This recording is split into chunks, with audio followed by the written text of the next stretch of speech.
vamos aquí, miren esta imagen, se la hemos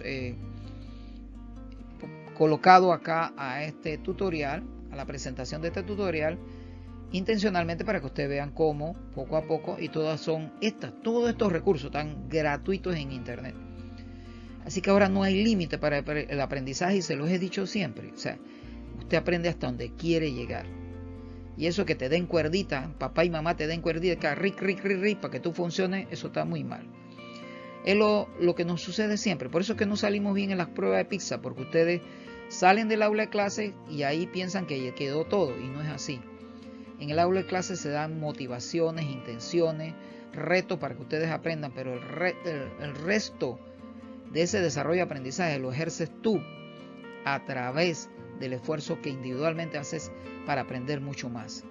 Si quieres ser médico, ese ser médico no empieza en la Facultad de Medicina de la Universidad de Panamá, ni en ninguna otra Facultad de Medicina, ni ninguna otra universidad que haya en la República de Panamá, sean universidades estatales o particulares, porque también tenemos la UNACHI en Chiriquí, que también tiene Facultad de Medicina. Así que eso no va a empezar en la carrera universitaria, es ahora que tú empiezas a formarte como médico, si realmente quieres ser médico, con toda esta serie de temas que estamos discutiendo. Vamos entonces a ver las vías respiratorias, como aparece en cavidad nasal, el espacio nasofaríngeo o orofaríngeo corresponde a la faringe. En el caso del espacio que corresponde a la faringe en las vías nasales se llama nasofaríngeo, y el espacio que comprende donde está la boca se llama orofaríngeo. Entonces tenemos la laringe, que es donde están las cuerdas vocales, como lo dijimos hace poco, se dijo hace poco. Luego aquí la tráquea, que es todo esta serie de aquí, donde empieza la tráquea que une con la laringe, que es toda esta serie de conductos llenos de cartílago que se ramifican en los bronquios, ramificaciones que después se internalizan en los pulmones. Así que veamos cavidad nasal, fosas nasales, lo que sería la faringe, laringe, tráquea, pulmones, diafragma. Luego aquí bronquio, como va a aparecer ahora. Sí, bronquios. Luego pulmón, los bronquiolos, que son ramificaciones en los bronquios. Y por supuesto los conductos alveolares. Y por último los alveolos o sacos alveolares que están aquí muy pequeños. Aparecen en esta zona, cuyo nombre va a aparecer ahora acá, que son los alveolos y los sacos alveolares. Recuerden, los sacos alveolares no más que un racimo de alveolos.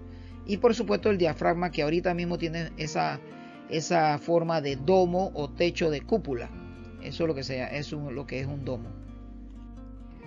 Entonces, además, como estábamos explicando, el sistema respiratorio tiene una serie de componentes que nos ayudan a protegernos. En este caso hay en todas las vías respiratorias que componen los bronquios y bronquiolos una serie de estructuras que son vellosidades microscópicas. Estas vellosidades microscópicas, llamadas cilios, les sirven para atrapar partículas que vienen en el aire, incluso microorganismos que quedan atrapados, enredados allí, luego caen en una mucosa o producción de una sustancia de tipo mucosa que producen las células caliciformes de las vías respiratorias. Entonces ese moco o mucus, que en muchos casos tiene incluso glóbulos blancos específicos para destruir a esos microorganismos que son atrapados en las vías respiratorias. Entonces ese es el papel que tienen estos cilios microscópicos, que como puedes ver, esta es una imagen microscópica de esos cilios, y están en gran cantidad por milímetros, si podemos llamarlo así, milímetros cuadrados. Aquí está una imagen de las células caliciformes, cómo ellas van produciendo ese moco, donde queda atrapado, por supuesto. Y esta es una verdadera imagen de una micrografía electrónica, de un corte de tejido de esas estructuras donde aparecen las células caliciformes, como la puede ver acá, y arriba pues la capa de mucosidad. Entonces las vías respiratorias, además de lo que hemos hablado, fíjate cómo ocurre la expiración, el aire sale, la inspiración, el aire entra a los pulmones. Cuando tú inspiras, los pulmones se amplían. Cuando tú expiras, los pulmones se vuelven a su tamaño normal.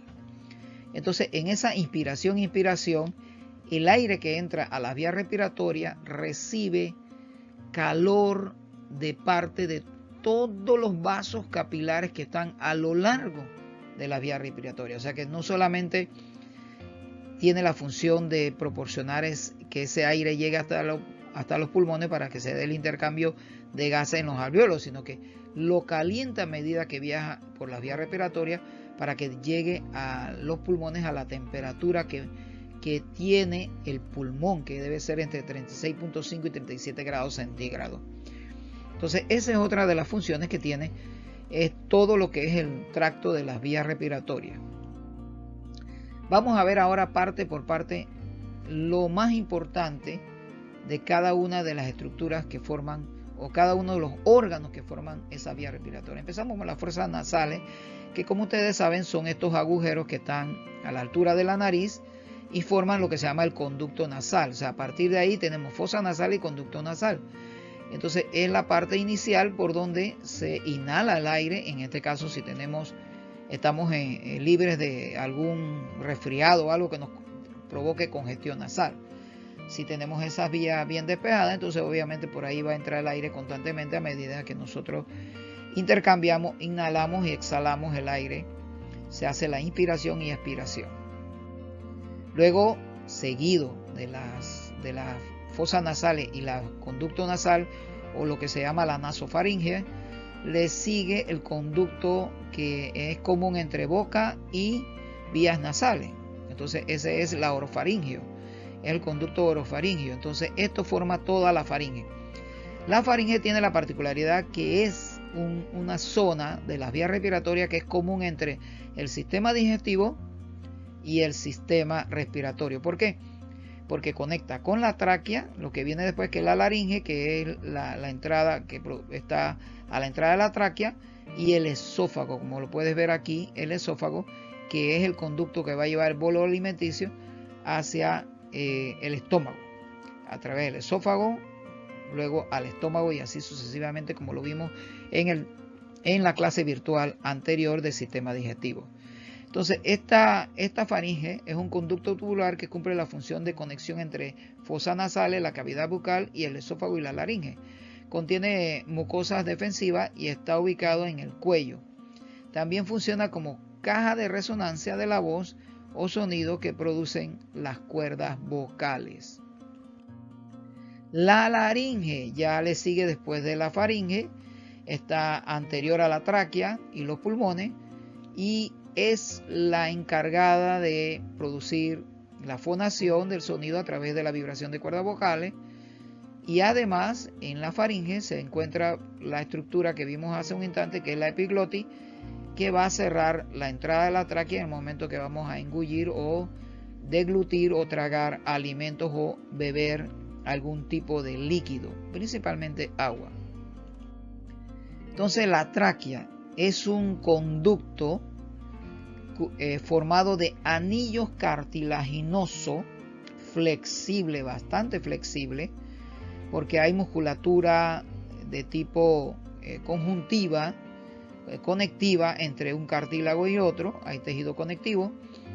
Entonces esto le da cierta flexibilidad. Entonces ese cartílago en forma de letra C, como lo puedes ver aquí, mayormente letra C, ayuda a que la tráquea permanezca y los bronquios y bronquiolos, porque se ramifica, esos cartílagos se van hasta los bronquiolos, ayuda a que todo este tracto de la vía respiratoria permanezca siempre abierto, de tal manera que no se colapse, porque si se colapsara, sencillamente no podríamos respirar, o sea, no podríamos hacer la ventilación pulmonar. Entonces, tal como te lo dice aquí, es un tubo que más o menos mide 14 centímetros para una persona normal, adulta. Ese es el largo que puede tener la tráquea, que obviamente que está a la altura de ¿dónde? Del cuello y el esternón. Tenemos los bronquios. Los bronquios ya son entonces las ramificaciones de la tráquea, y estos a su vez, los bronquios, se subdividen en los llamados bronquiolos. Entonces estos bronquiolos que están a continuación de los bronquios se ramifican también a su vez en bronquiolos mucho más delgados mucho más pequeños, de diámetro mucho más pequeño. Por último, estos, vamos a decir, bronquiolos superdelgados se ramifican en los llamados bronquiolos alveolares, que son los que conectan con los sacos alveolares, que están constituidos por una serie de alveolos, son racimos de alveolos. Tal como lo ves en la imagen a la derecha, que estamos pasando el cursor, la tráquea tiene parte de las ramificaciones de ella, que son los bronquios, parte externa y parte interna.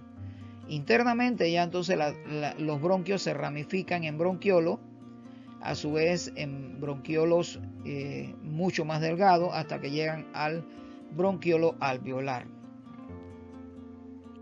Juntos, tanto bronquios como bronquiolo forman lo que se llama el árbol bronquial, y que obviamente que inicia en la bifurcación donde la tráquea se divide en los bronquios.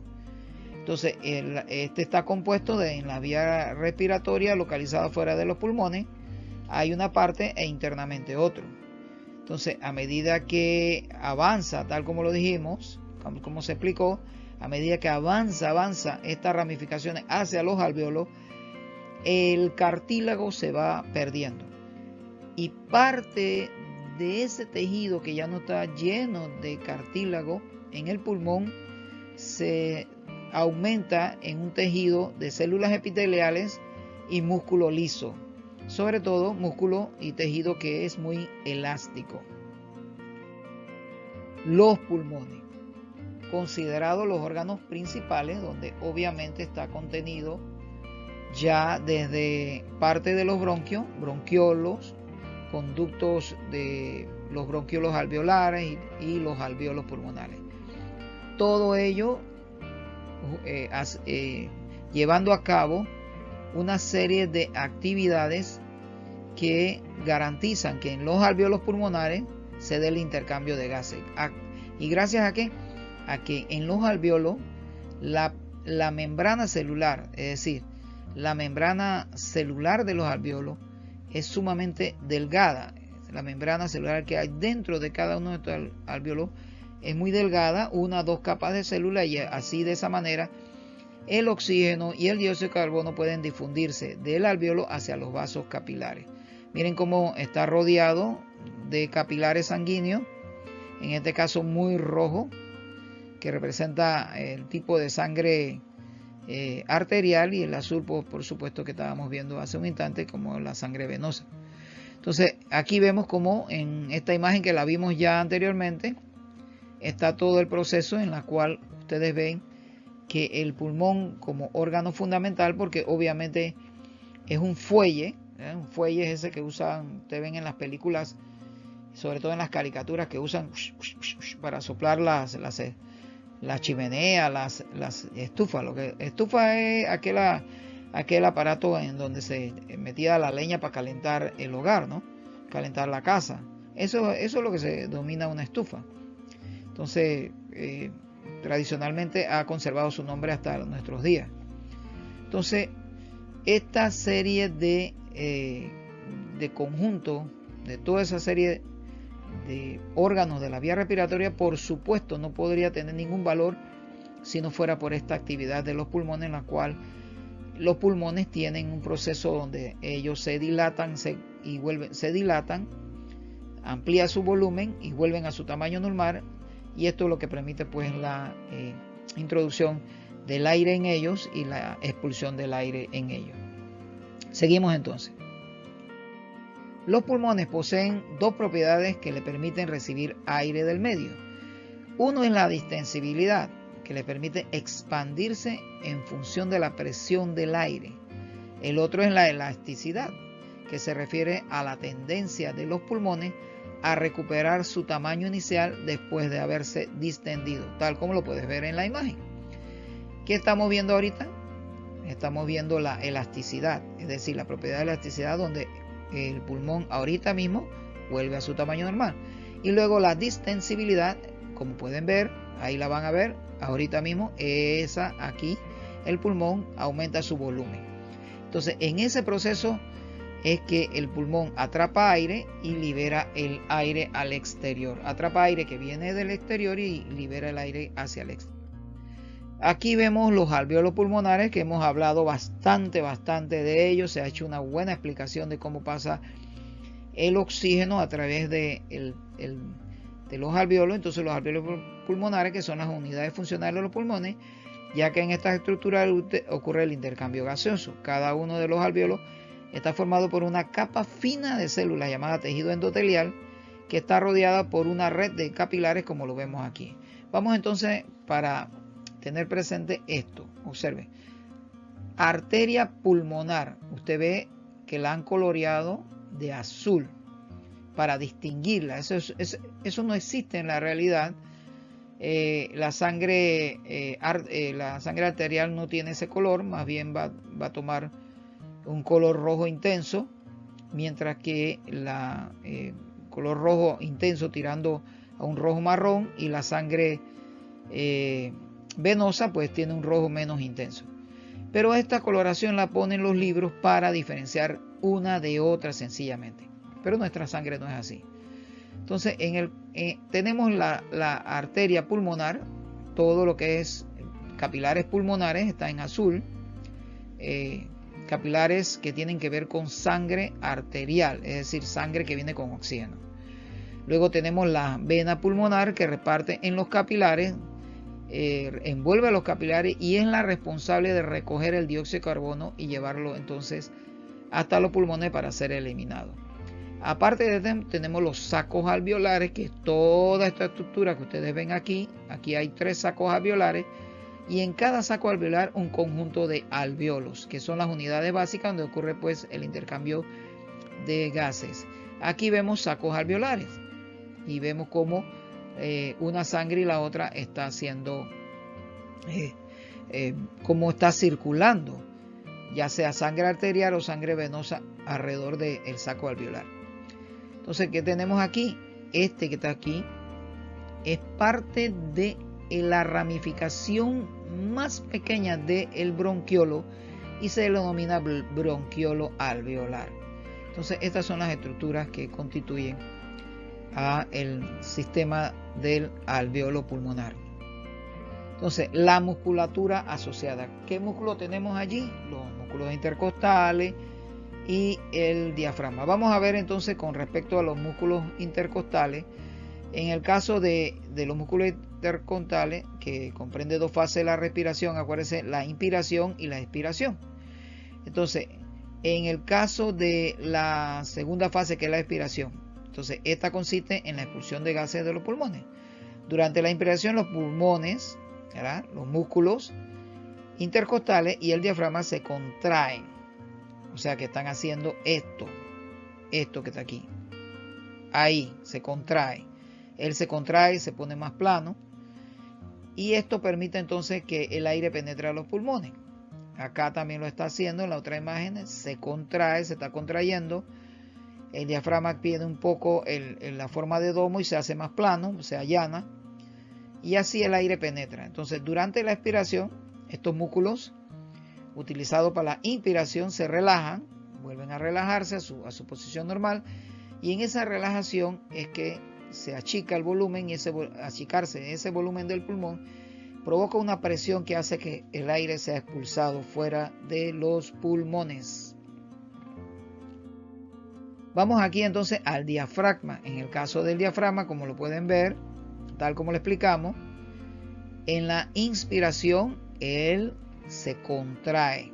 Mire, él se contrae, y al contraerse hace que el volumen de los pulmones aumente, dando oportunidad entonces que el aire entre al pulmón. Cuando se dilata el diafragma, o sea que él vuelve a su posición normal, hace que el pulmón entonces, hace que los pulmones se relajen y se achiquen. Cuando ellos se achican, vuelven a su tamaño normal en el proceso de la elasticidad, entonces sencillamente el aire sale del pulmón. Entonces aquí tenemos distensibilidad, elasticidad, distensibilidad, elasticidad, que está asociado pues a la inspiración y a la expiración del aire. Vamos entonces a la pleura. Es otra estructura, no aparece. Estos puntos aquí realmente no aparecen en el contenido del currículo priorizado, pero me parece a mí que es bueno que ustedes aprendan algunas cosas más que están asociadas a un conocimiento general que toda persona debe mantener para, digamos, cuidar de su salud. La pleura son dos membranas que están entre los pulmones y la caja torácica. Entonces, una de ellas está asociada a recubrir el pulmón y la otra envuelve el interior de la caja torácica. Entre ambas membranas de la pleura hay líquidos que son utilizados para hacer diagnóstico, porque se saca el líquido de ahí, se le hace prueba sanguínea, prueba de Froti para ver la presencia de bacterias y todo demás, sobre todo cuando hay infección pulmonar muy severa. Pero ese líquido no solamente tiene esa función, también funciona como un líquido amortiguador o lubricante que evita que una de las membranas y la otra se friccionen entre sí. Así que mantiene lo que se denomina un colchón hidráulico en el que puede deslizarse una membrana y la otra sin tener problemas, sin tener, digamos, esa dificultad de fricción. Tal como lo vemos en la otra imagen, aquí te da las dos capas, la capa que envuelve al pulmón y la capa que está conectándose hacia la caja torácica. Cuidado del sistema respiratorio, por supuesto, ejercicio de respiración profunda, la alimentación adecuada. En estos ejercicios de respiración hay que tener protección contra el frío, aparte de otras medidas que vamos a ver más adelante. También aprender a respirar bien, o sea, muy profundamente, tomar aire en profundidad, porque muchas veces no tenemos esa conciencia de que si estamos respirando bien o no. ¿Qué significa respirar bien? Toman aire en profundidad, retenerlo 1 o 2 segundos más de lo que normalmente lo hacemos y luego exhalar ese aire. Dormir en habitaciones bien ventiladas, evitar sitios con aire contaminado y hacer ejercicio sobre todo al aire libre. Otra de las cuidados que hay es la limpieza de esas vías respiratorias, esa vía respiratoria a nivel de fosas nasales y conductos nasales. Nada de estar metiendo objetos contaminados allí, sobre todo el primer objeto contaminado que no debes meter en tu vía nasal es los dedos con las manos sucias, porque esos dedos, cuando has tocado toda clase de superficie, pueden llevar bacterias o virus, que entonces ahí es donde agarras el contagio de gripes, enfermedades, resfriados y todo demás, no solamente el COVID, del SARS-CoV-2, que es el que transmite la COVID-19. SARS-CoV-2 es el nombre correcto del virus. El virus no se llama COVID-19. COVID-19 es el conjunto del síndrome, es decir, de la serie de síntomas y daños que ocasiona el SARS-CoV-2 al entrar al cuerpo e infectar las células de los tejidos epiteliales, porque le gusta es atacar células de los tejidos epiteliales. Entonces hay que, dice aquí, respirar aire puro, por supuesto. Entre más contaminado el ambiente, peor es. Lo mismo que humos de tabaco, humo de sustancias muy irritantes, como es el caso de cuando hacemos limpieza con cloro en casa. Hay que tener mucho cuidado de no usar el exceso de cloro, porque los gases de cloro son tóxicos y aparte de tóxicos también son cáusticos, es decir, pueden causar quemaduras en nuestras vías respiratorias. Entonces, estos ejercicios físicos al aire libre tienen que ser obviamente rutinarios, no es que hoy haces y un mes después que vas a volver a hacer otro ejercicio. Y también acostumbrarse a respirar profundamente, como lo mencionamos hace un instante. El aparato respiratorio tiene enfermedades muy típicas. Entre las más comunes está el cáncer. El cáncer es, ante todo, producto de contaminación ambiental que lleva partículas tóxicas al pulmón que pueden ocasionar mutaciones en la célula o destrucción de los alvéolos pulmonares. Entonces, entre ellos, aparte de la contaminación tóxica del ambiente, está el humo del tabaco. Pues hay un enorme riesgo de que las personas que fuman cigarrillos de tabaco o cualquier otro tipo de cosa tengan de 40 a 60% más probabilidad de sufrir de un cáncer pulmonar. Y mira cómo se ven los pulmones. Estos son pulmones reales, ¿eh? Estos no son de caucho ni nada de eso. Estos que están aquí en la parte inferior es un pulmón sano, me imagino una autopsia de algún paciente, un pulmón sano, y este es un pulmón afectado ya por problemas de cáncer, humo de tabaco y todo lo demás. Y miren cómo está asociado, aquí está el corazón, muy cerquita de los pulmones, esta es la realidad. El corazón y los pulmones están muy cerca, así que la circulación pulmonar que va de pulmones, de corazón a pulmón y pulmón a corazón, que se llama circulación menor, que la veremos en la próxima clase virtual, es muy pequeño el recorrido que tiene que hacer, contrario a la circulación mayor, que es la que recorre todo, donde la sangre recorre todo el cuerpo. Entonces hay otra serie de enfermedades como los resfriados comunes, las gripes, las alergias, en este caso los resfriados producidos principalmente por virus. Así que en el momento que contagiamos un virus, el cuerpo de una vez empieza a defenderse, y entre la defensa entonces crea exceso de mucosidad, estornudos y secreciones nasales, y en algunos casos, o yo diría que en muchos casos, estos resfriados provocan fiebre. ¿Cuál es el propósito de la fiebre? Que se genera por acciones de cierta sustancia química del cuerpo. Es elevar la temperatura del cuerpo para matar los virus, porque los virus no resisten altas temperaturas. El gran problema es que asimismo la sangre se calienta, llega al cerebro con esa temperatura y puede ocasionar las convulsiones. Ese es el peligro de la fiebre que tiene sobre el cerebro, que puede incluso causar una lesión permanente en el cerebro producto de una convulsión.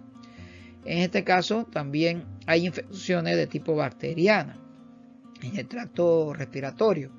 Entonces cuando esto ocurre, puede ser en la faringe, se llama faringitis, en la laringe, laringitis, o cuando ocurre en el mismo pulmón esas infecciones bacterianas que pueden ser controladas por antibióticos, se le llama pulmonía o neumonía. Entonces estas son algunas enfermedades comunes que ocurren en el sistema respiratorio. Entonces aquí hay un síndrome que se llama EPOC, que es el síndrome de o enfermedad pulmonar obstructiva crónica. Entonces este síndrome ocurre cuando la persona tiene el efisema pulmonar, los alvéolos se tornan así, inservibles, achicharronados, producto del consumo de humo de tabaco, o sencillamente porque vive en un lugar donde la contaminación ha llegado a extremos alarmantes. Esas son las grandes metrópolis industriales que hay en países como China, países de Europa, algunos estados de los Estados Unidos, México, la capital de México, el Distrito Federal, que tiene unos niveles de contaminación muy elevados.